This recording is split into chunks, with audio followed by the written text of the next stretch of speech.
Everybody, this is Bonnie Vandermeulen, Training Coordinator for Wisconsin Facets. On behalf of our entire Wisconsin Facets staff, I'd like to thank you for joining us today. The title of our webinar today is The Power of Shame. Our presenter today is Tim Markle. Tim is the founder of the Forgiveness Factor and contributing writer and speaker for the International Forgiveness Institute.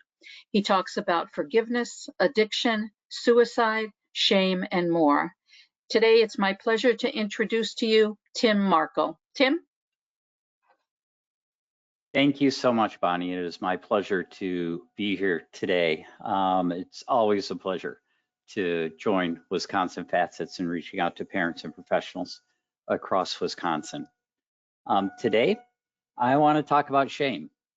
So y'all are already feeling really good, I'm sure, because shame is one of those topics that rarely gets talked about, and it doesn't always make us feel good to talk about it. But I want to let you know that it's something that everybody experiences, some of us to a greater degree than others.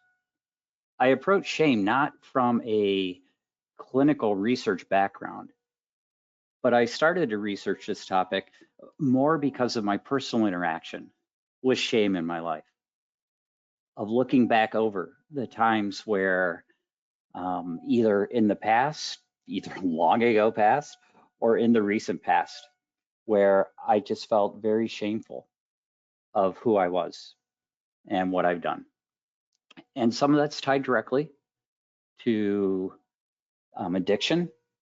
Some of it is tied to my resentments and unforgiveness. We come to shame from a lot of different ways, but usually it's because of the perceptions that we have of the world around us and the expectations. So this morning, I want to walk through a little bit about what shame is. What does it feel like? How can we notice it? How can I recognize it in our bodies especially? And then what can I do about it? So are there antidotes? Are there ways to help us leave that cage of shame that we can sometimes find ourselves in? And the good news is there is. You will notice throughout the PowerPoint that a lot of the references are to Brene Brown, as I believe Brene has done some fantastic work around the power of shame, around empathy, transparency. And I really appreciate her contributions and have leaned on her heavily in my personal walk through shame, which is why I rely on her framework to share about shame to others. So today, we're going to talk about what it is, what it feels like, how to recognize it, and what you can do about it. We'll start with a quote from Brene from her book. I thought it was just me, but it wasn't. It's one of her earlier books, and it's fantastic. The definition of shame that we're going to use is shame is the intensely painful feeling or experience of believing that we are flawed and therefore unworthy of acceptance and belonging. So we're talking about this feeling, this personal experience that we have where it's not just I screwed up, but somehow I become a screw up, is that I am flawed. And because I'm flawed, I don't belong. And I may feel I don't belong, and I may understand why people don't accept me and understand why I don't belong, and I agree with them. That would be an instance of the feeling of shame. Before we go on, I do want to distinguish between some words that are used sometimes as synonyms, but they're not. So I want to talk about what is embarrassment, what's guilt, humiliation, and then shame. So in embarrassment, we all get embarrassed. These moments are those moments that are fleeting, they're normalized. It's when we trip in front of somebody, we get up, so maybe we pretend like we meant to do that, but no matter what, we feel embarrassed that we did something wrong or we said something wrong. But we also know that we've seen other people fall down. We've seen other people make mistakes. We've seen other people use the wrong word. So embarrassment is what we feel when we do something that we're not really happy we did it. It's embarrassing, but that feeling of embarrassment is fleeting. It's not going to hang around, and it's normalized. We know that other people have done the same. So when we move from embarrassment to guilt, well, we enter into the realm of guilt when we realize that we're not who we want to be, when we have somehow violated our own consciousness.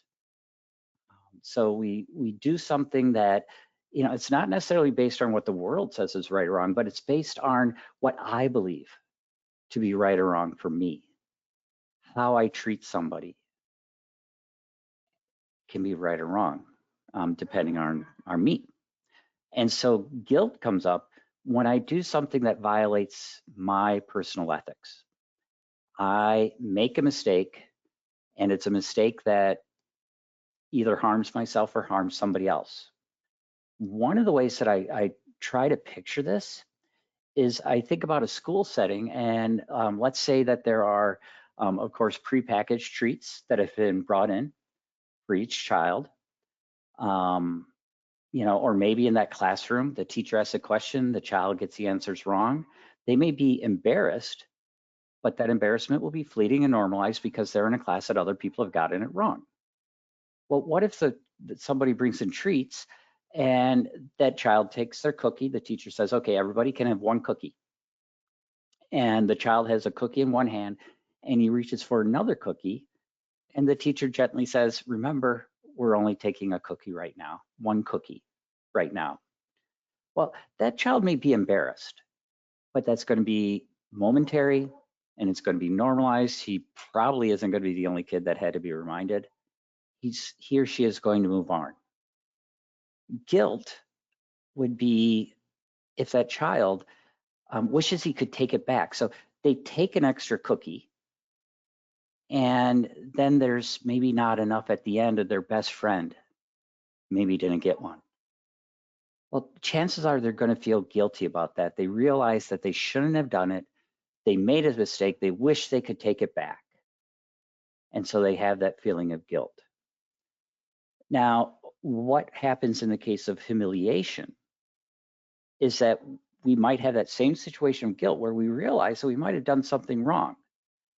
But what if we had a teacher who would hopefully never do this in real life, but would sit there and say, okay, little Timmy, I can't believe that you took a second cookie. You know, taking a second cookie is wrong. Everybody in class, please say that's wrong. And has the whole class say that's wrong. Well, that's so far out there that most likely Timmy is not going to internalize that humiliation. Matter of fact, probably feels like something happened that wasn't deserved, that he didn't deserve. The teacher had a lot of different options. And so he might go home and tell a family member. Now, what if the teacher takes it further and says, because you took that cookie, you can't have the next snack that gets brought in. So the next time a snack gets brought in, you can't have a snack. All right, everybody, let's remind Timmy again how many cookies he's supposed to take. So that child is probably going to feel humiliated, but he still is going to possibly go home and tell a family member. He knows he did something wrong, but the response by the teacher wasn't correct. It was an undeserved response. Okay, so then what does that have to do with shame?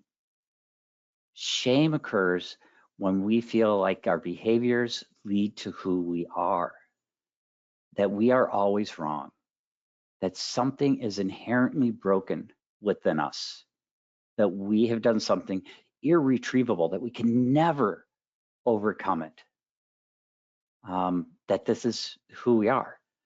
So let's say little Timmy, again, in the same situation, takes an extra cookie and the teacher says, oh, Timmy, you're a thief just like your family. You all just can't be trusted. And Timmy knows that maybe his dad's in jail. And so Timmy feels this label of a thief this label of untrustedness feels deserved.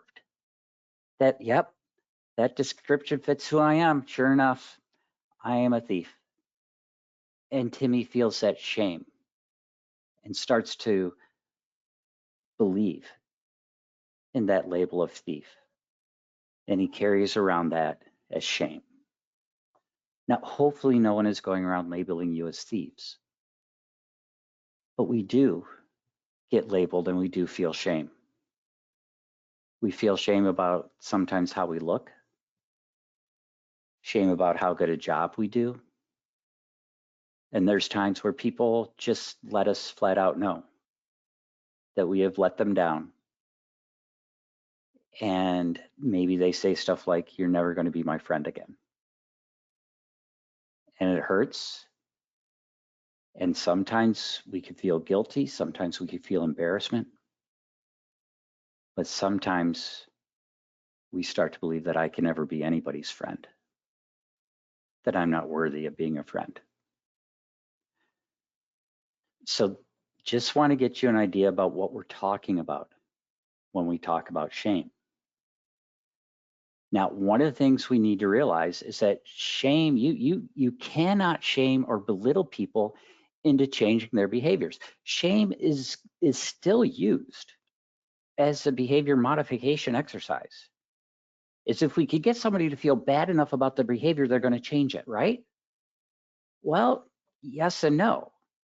Is if we can find that vulnerable spot in a person, or if somebody can find that vulnerable spot in us, they can impact that vulnerability, and they can make us temporarily stop the action. We will temporarily come in line, but it's only temporary. We're going to do it for now, get through this. It doesn't really change our inner perception of who we are. It doesn't change why we did what we did. And it's going to cause hurt, and it's going to cause damage to the person that is being shamed. It will cause hurt and damage to us when we're shamed. But yet shame is used every day in trying to get people to fall in line. One of the things that Brene talks about is the fact that in her research, she sees that shame is somewhat organized by gender. Now, we are all individuals, and we all have our own perceptions of ourselves. And so the organization by gender is a tool that's used. You could fit in one, both, or either of these explanations. But she says in general, women feel shame as the expectations that fuel shame for women are based on our culture's perception of what is acceptable for women. And so if we feel that our culture believes a woman should look, act, speak, behave in a certain way, and we don't live up to those expectations, then we may begin to feel shame for who we are, because we're failing in the basic tenets of what it means to be a woman. We will go in a little later. I'll show you how this is a trap and this is a web that we get mixed up into. Now, with men, the expectations that fuel shame for men are based pretty much on the culture's perception of masculinity. So as a guy, I wanted to learn a little bit more about shame organized by gender. And for guys, I think sometimes it comes down to the expectations, and for women, about who we should be, what we should do, and how we should be. So as a guy, this perception of masculinity, what did I learn growing up? I learned that I was supposed to be good at sports, that I should be really good at fixing things, and that I should be strong. Well, unfortunately, I really wasn't that good at sports, and I'm not good at fixing things, and nobody ever taught me how to fix things.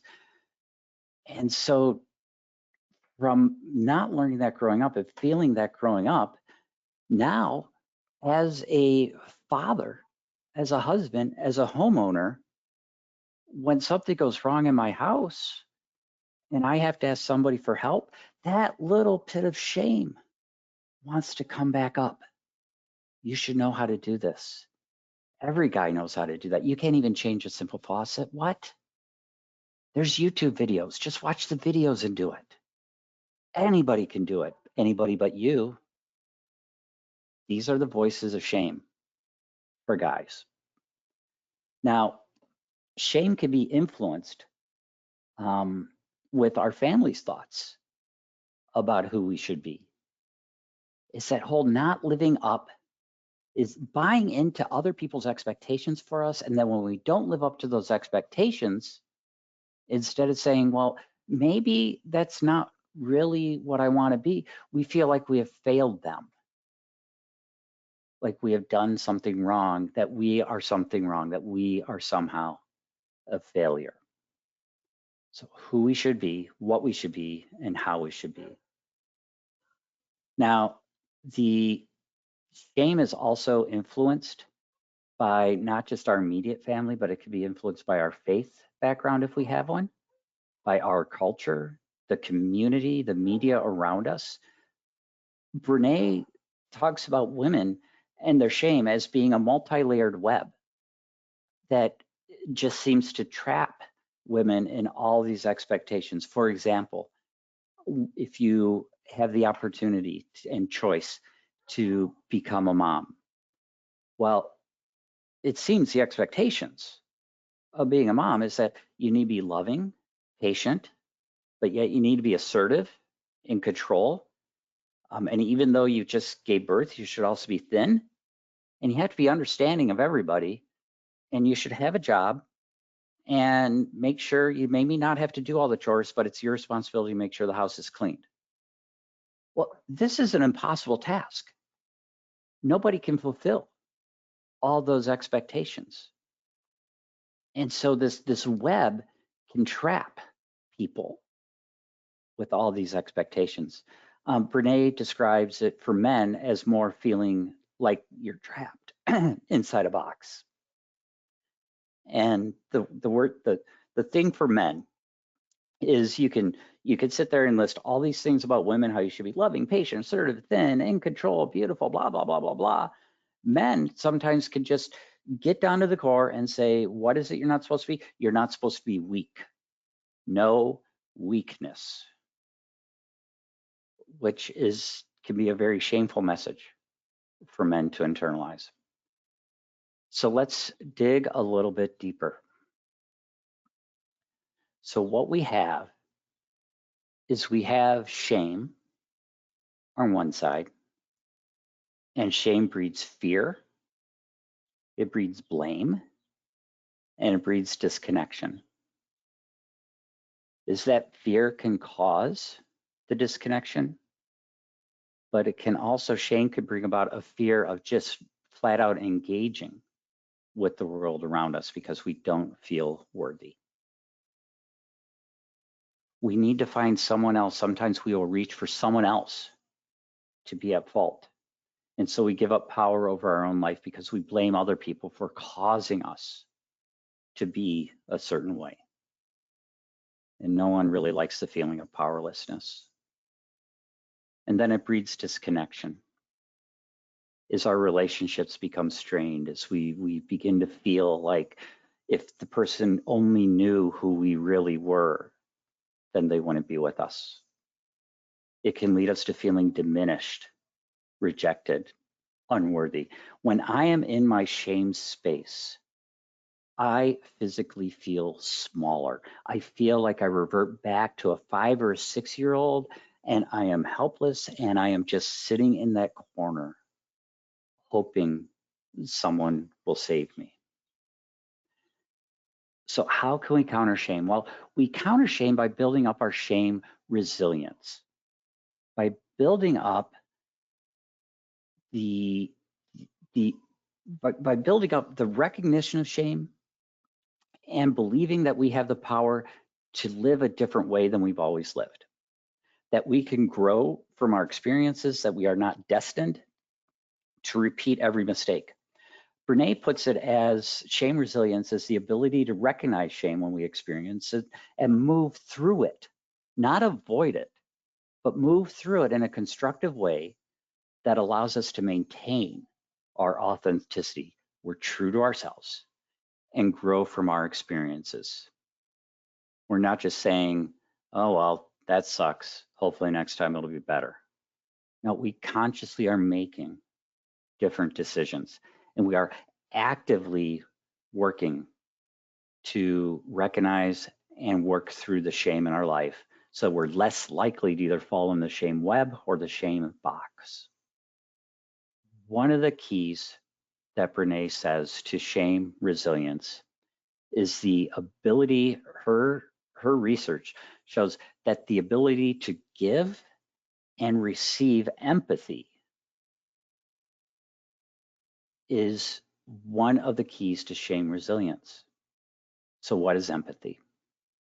Empathy is a skill or the ability to tap into our own experiences in order to connect with an experience someone is relating to us. So it's going to be impossible for us to go through everything that everybody else around us has ever gone through. But chances are we will have had a similar experience, and we don't connect to that experience to one up the other person or to minimize what they're going through. But we tap into our own experiences to connect on a deeper level with the person who is experiencing something and they're relating it to us. She has a wonderful video out there. If you Google Brene Brown and empathy video, you're going to see a really cool YouTube video out there. But what Brene found is that women with high levels of shame resilience were both givers and receivers of empathy. So empathy serves as this protective factor, either as a giver of empathy, that they're able to release out of their own shame and their own feelings about themselves and connect with someone else who is hurting. So a giver of empathy, but also as a receiver of empathy. That high levels of shame resilience were also shown to be in those people that were able to honestly talk about what their struggles were, where they were hurting, and allow someone to speak into them. Allow someone to say, I know where you're coming from. This is what happened to me. Is this what you're feeling? Is they're able to be both givers and receivers of empathy. So let's talk a little bit more about shame resilience. So number one, the shame resilience is the ability to recognize and understand their own shame triggers. So if we want to build our shame resilience, we have to recognize and understand our triggers. People with shame resilience have high levels of critical awareness about their shame web or their shame box. And so not only are they able to recognize and understand, but they're able to think about it. They're able to take that, and this is really hard to do sometimes, is to take a look at it, to recognize that, oh my gosh, I am sitting here trapped by shame, and not in knowing that you feel trapped, but still having that ability to step back and look at why I feel trapped. Why am I in shame? And so that's that high level of critical awareness, the ability to think through, not just feel, but also engage our minds and to think through what is happening. So not just the recognition, but also critical awareness. And then shame resilience is also the willingness to reach out to others, is finding those people that we can trust. And they are, I really do believe that sometimes it feels to me these people are 1 in a million. Is I have a lot of friends, and then I have the friends that I can trust when I'm hurting. And I don't think I'm the only one like that. And so there has to be this willingness to reach out to others. I recognize that I'm in shame. I'm looking at why that is. I'm thinking about it.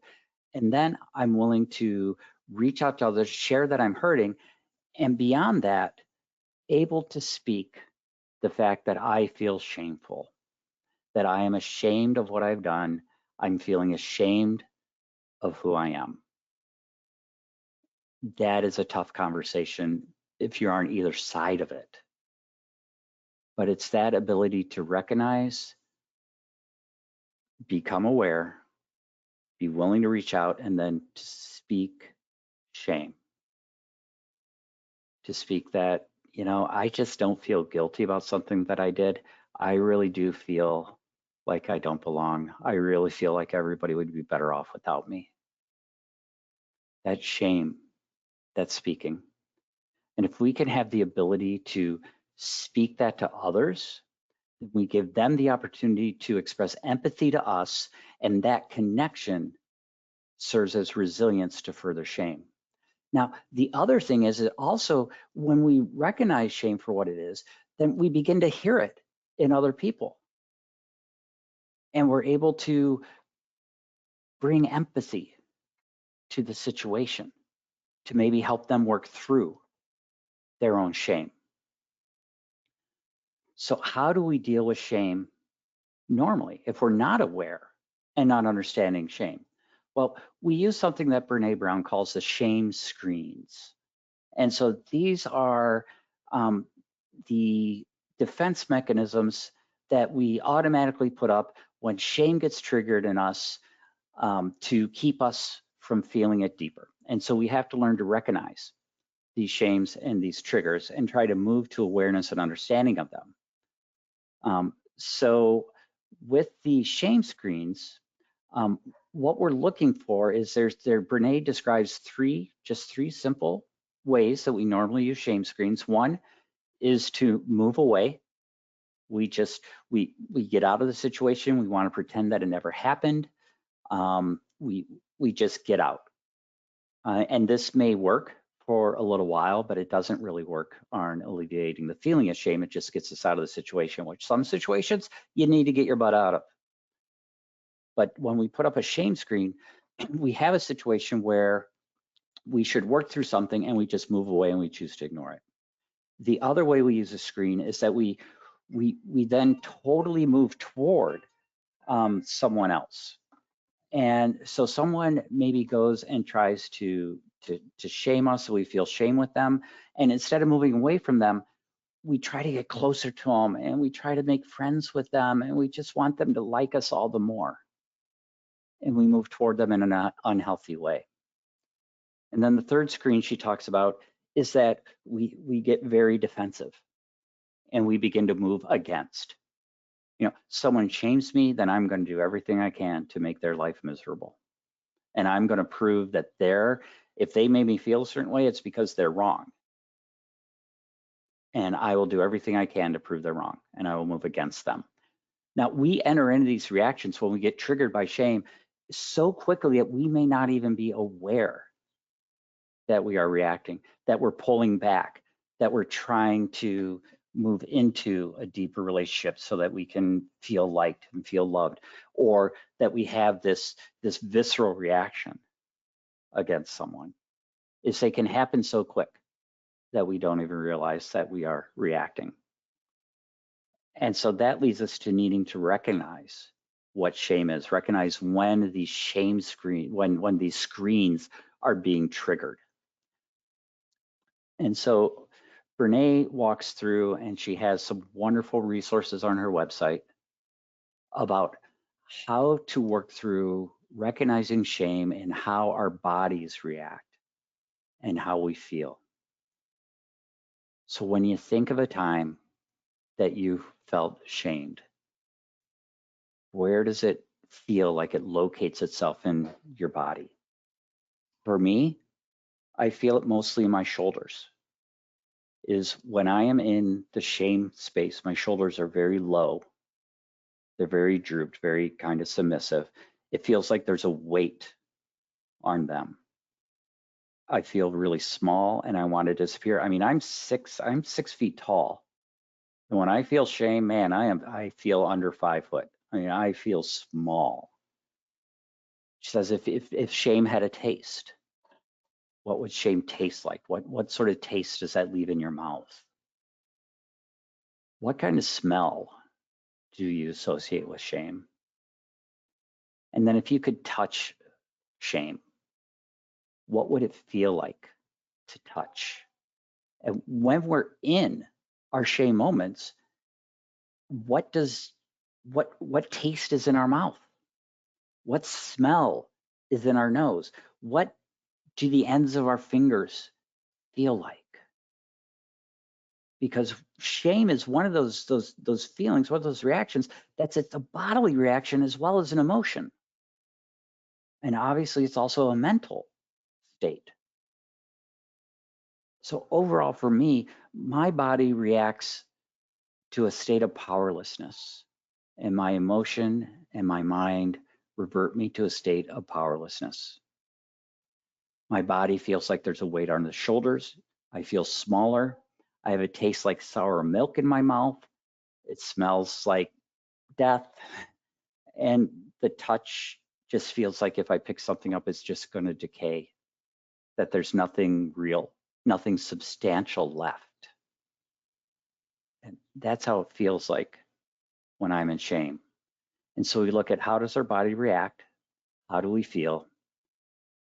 And so Brene on her website has this sort of form that you can work through. You know, I physically feel shame where?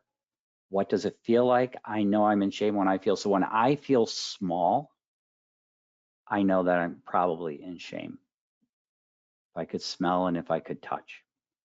So due to the research that she's done, she has identified some shame triggers. And again, these are most of her studies have been on people that identify as women as in gender.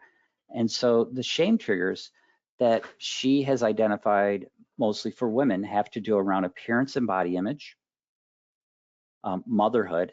And so again, thinking about what are the perceptions, what does society, what does our culture, what does our family, what does our faith tell us we should be like in our appearance and in our body image? What are we supposed to be like as a mother? What's our family supposed to be like? What's our parenting? Money, work, you can see all of those up there. These are all ways that shame can be triggered in us. And basically, with guys, it falls down to be strong, fearless, and powerful, and don't let people see anything that could be perceived as weakness. One of the guys that Brene Brown talked to said, you know, you just don't want to be the guy that gets shoved up against the lockers.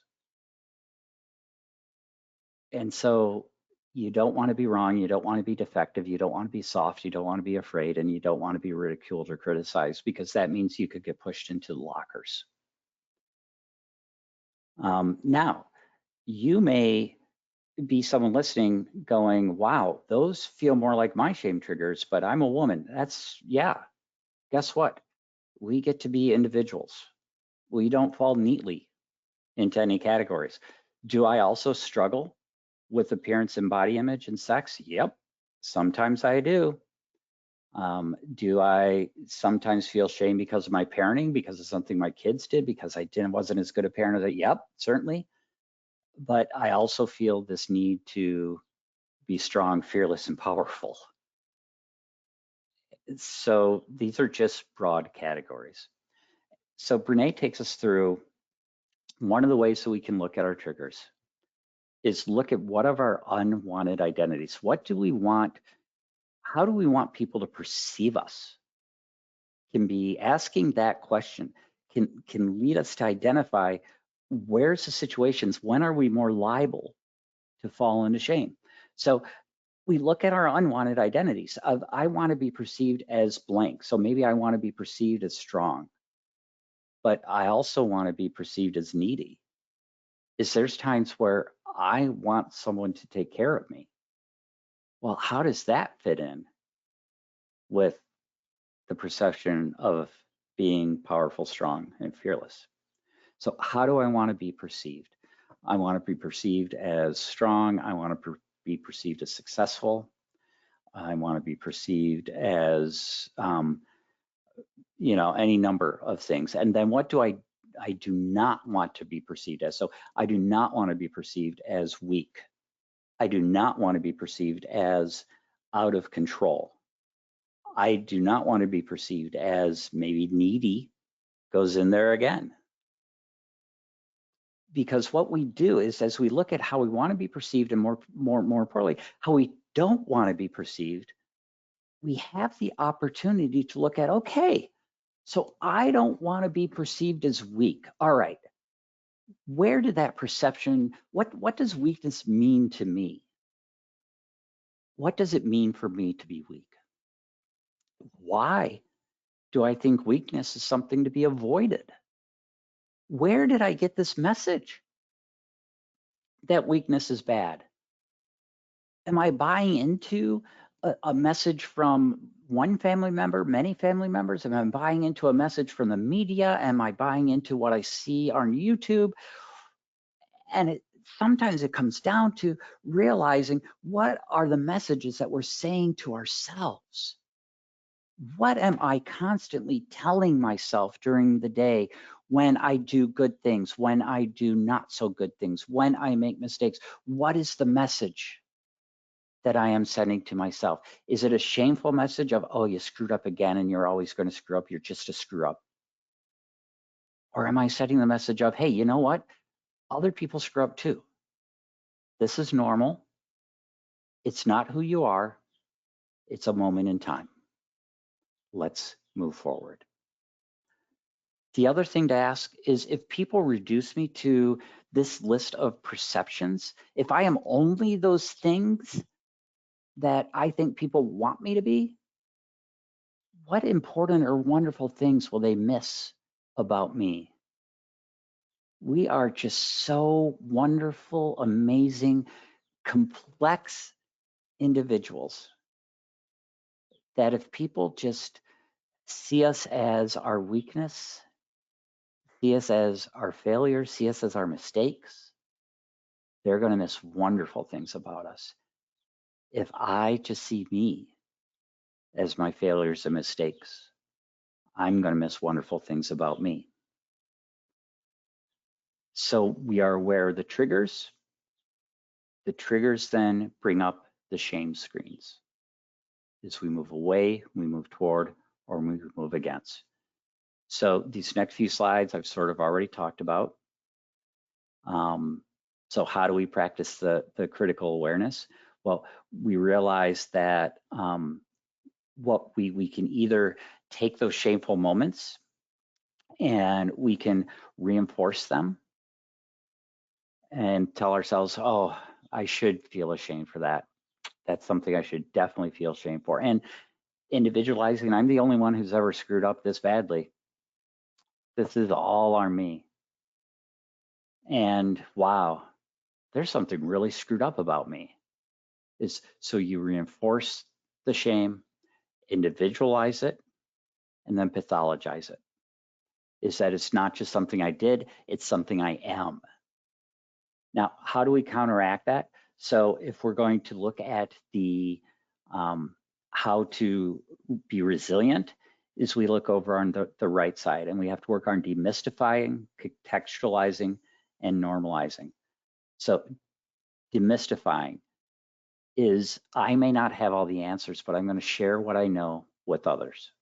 And so it's that opportunity of sharing with someone who's safe and saying, you know, this happened the other day, and the thought that came up is that I am a totally rotten, corrupt human being without any hope of salvation. Is that true? And we get to have others give people that insight so they can sit there and go, what the hell? You are so much more than that. No, that's not true at all. We can work on contextualizing, is placing that moment into the larger span of our life, into the context of the world around us, into the context of how our day was going, into the context of how yesterday went, how the sleep I got went, how I'm eating, how I'm not eating. Is all these things have an impact on how we feel and what we believe about ourselves in a moment, but it's just in that moment. And so contextualizing, we take that moment, we say, this moment is just one moment in this bigger picture of my life. And there's a lot going on here. So maybe I can give myself a break this one time. And then normalizing is getting out of that thought of, oh my gosh, I am the worst. There is nobody as bad as me. There's no one that ever has these problems. Wrong. You are not the only one dealing with shame. You are not the only one who feels they've let their family down. You're not the only one who wishes they had made a different decision back when they were 15 years old. You're not alone in this. And we have to be ready to not believe that we are alone. We normalize it by saying we're not the only one. Reaching out is an important step because shame grows in secret.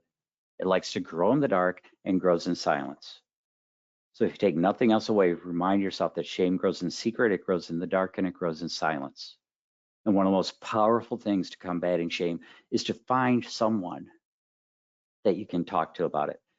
Because shame on itself is separating and it's insulating, is it brings us into ourselves and cuts us out from others.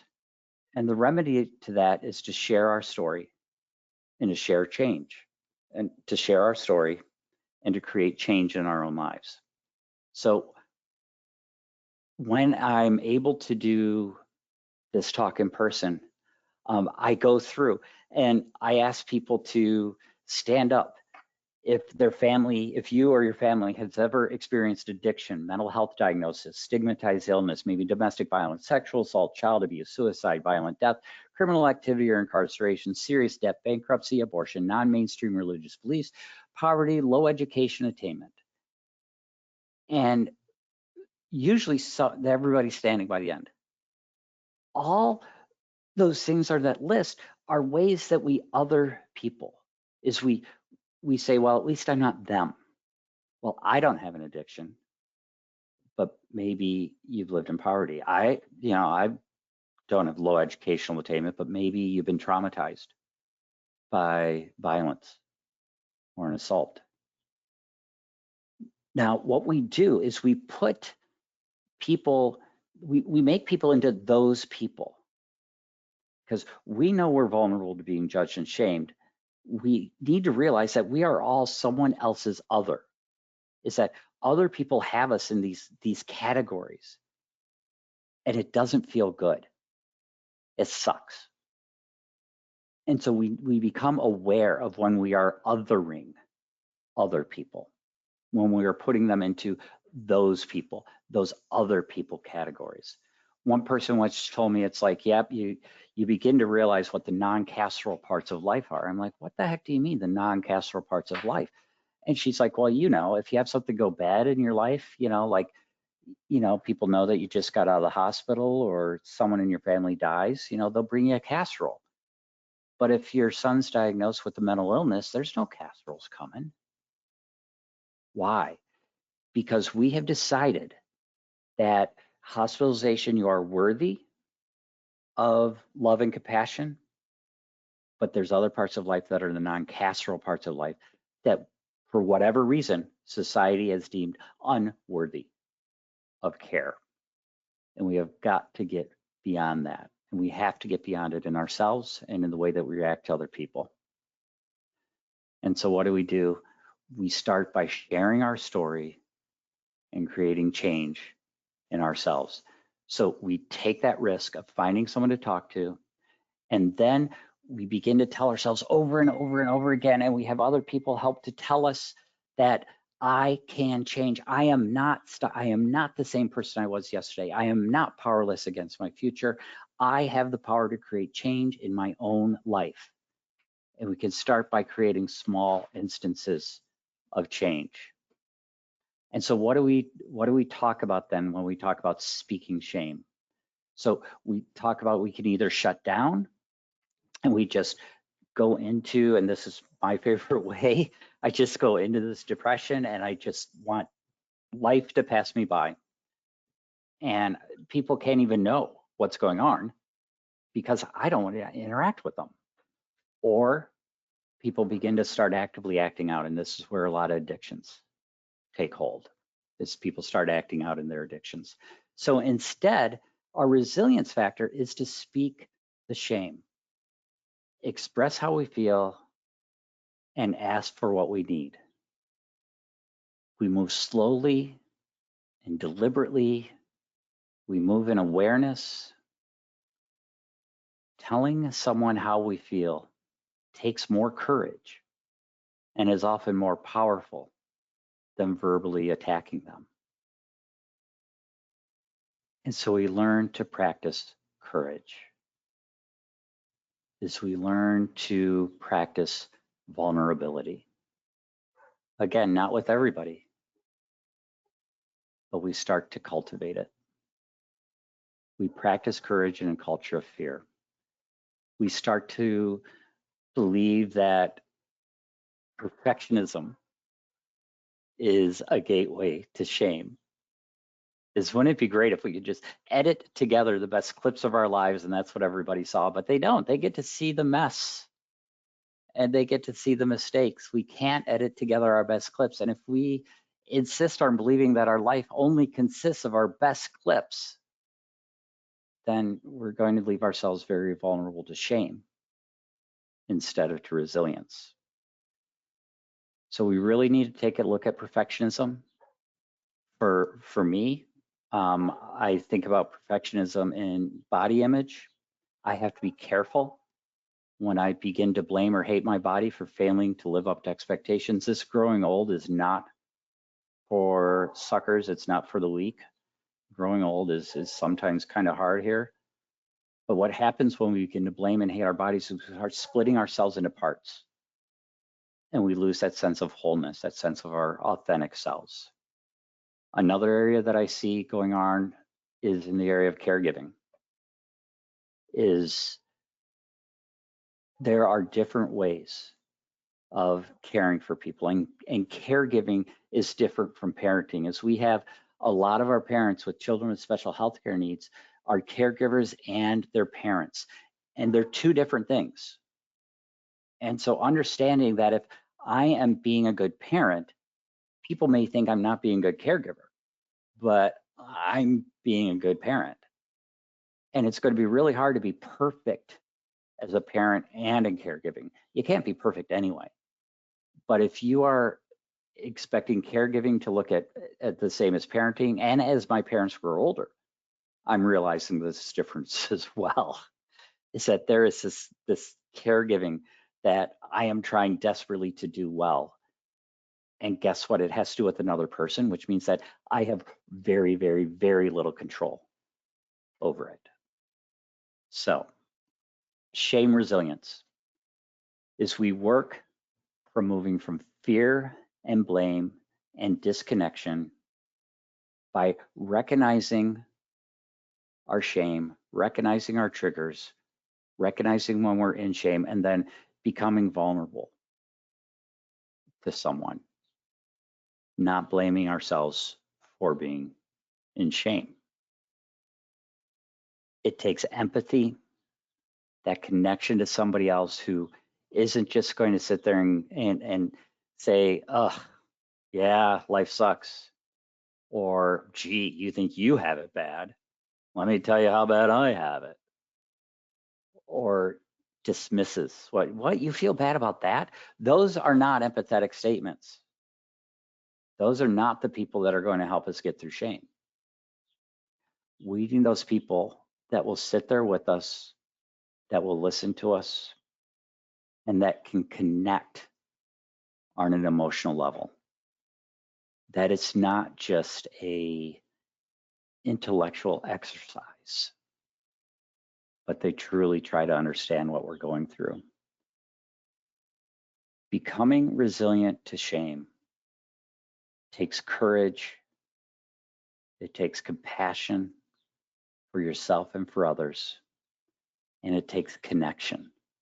We have to find a safe way to connect to someone.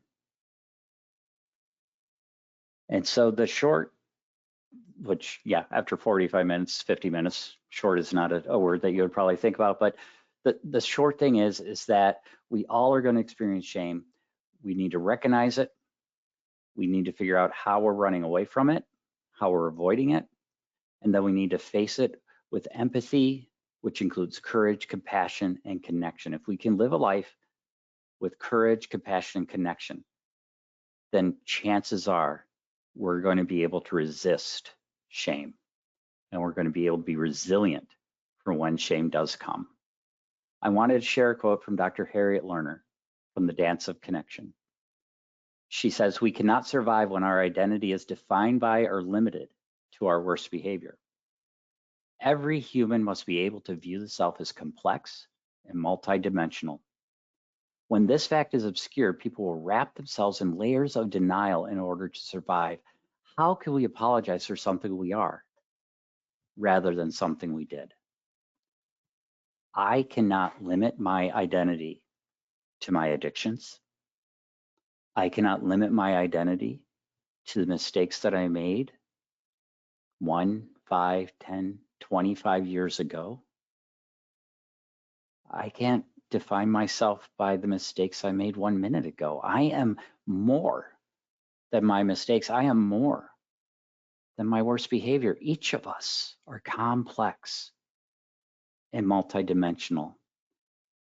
And we can't deny those darker parts of us, but we also can't deny the hope and the goodness that is also trying to shine through each of our lives.